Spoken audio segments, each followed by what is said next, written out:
You're watching the Isaiah Factor Uncensored. Welcome and thank you for joining us for the second half hour of The Factor Uncensored. How bad are some Houston neighborhoods struggling?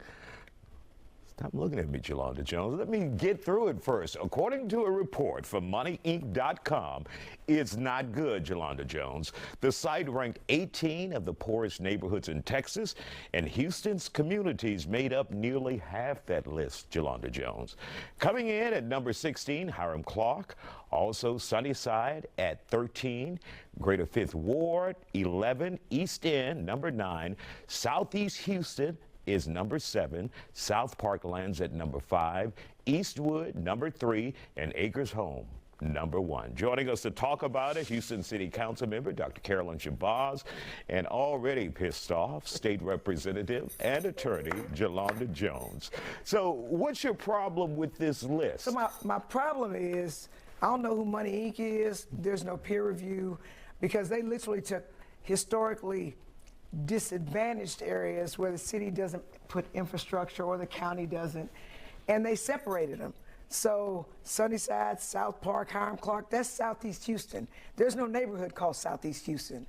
So they're spreading it out, and they're really making it seem like there are individual places where it's just really bad, when the truth is, it's the city and the county's neglect of a certain area that are predominantly black. The same with Acres Home and Greater Fifth Ward. That's the north side. But you still see problems there, though, right? That's what you're acknowledging. Absolutely, there are problems, but it's not entirely accurate. And I will tell you the reason why it's like that is by design.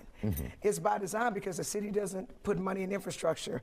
They close schools. The schools that they keep open are underfunded. They don't have grocery stores so that people aren't healthy.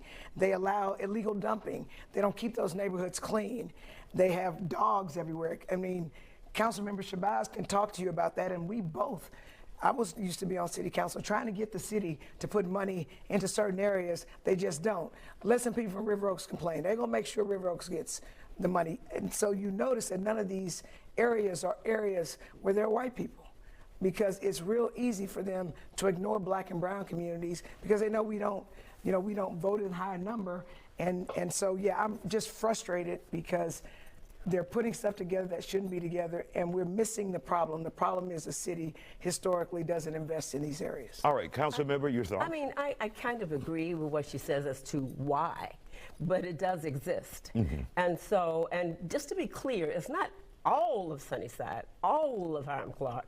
It's pockets of poverty. Because there's some redevelopment going on in it's Sunnyside. pockets of poverty, you know, and poverty is a cycle.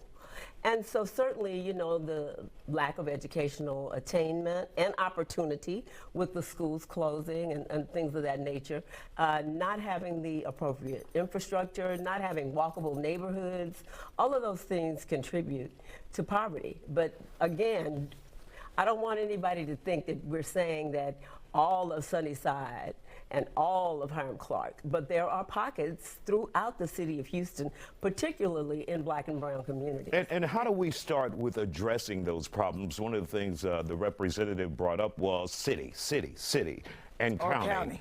So you're with the city. Yeah. What can be done about that? Well, first and foremost, we have to look at our educational system.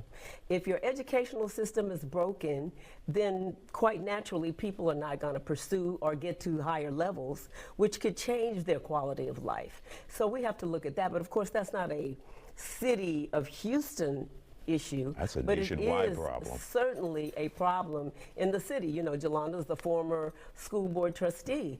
And so we know that if students aren't allowed to participate and have all of the resources that they need, then they don't necessarily matriculate and get to where they need to get to change that cycle. But when I was on the school board, I tried to get money to historically disadvantaged areas, and the board wouldn't vote on it. And it's the same way at City Council today. At City Council, there were protesters saying, don't spend money, don't spend 65% of the money on public safety, put stuff into programming, and they shut City Council down. They got kicked out of City Council. So the people are coming to tell the elected officials what they need. The question is, are elected officials listening? And you brought up something that I was going to talk about. This is by design. Now you see a lot of gentrification in Sunnyside, South Park. So you drive down the property value by not taking care of it. Then you have interloping developers come in. They build non-affordable housing. And then the people that are there that have been dejected can no longer afford their property taxes. And then they're moved out. And that's what's happening in those areas, in Sunnyside, South Park, Hiram Clark. You see all, and it's cheap development. It's not well-built homes. So it's by design. And the government needs to listen to what the people are saying, because the people know what's going on. The problem is, you know, you're listening, but these contracts have already been negotiated, so you have to pay for them. And then there's no alternative. What do you do if you don't approve the budget? Then government can't function because you can no longer pay people who come to work. It's going to shut the government down. So it maybe needs to be something that you look at a little differently in terms of developing a budget, because what they're doing in this particular instance is rising to the occasion to be able to pay for a contract that's already negotiated. We want to thank you both for joining us. We could go on and on about this. Still ahead. Come on, Shalonda won't stop us. Wherefore, Lord.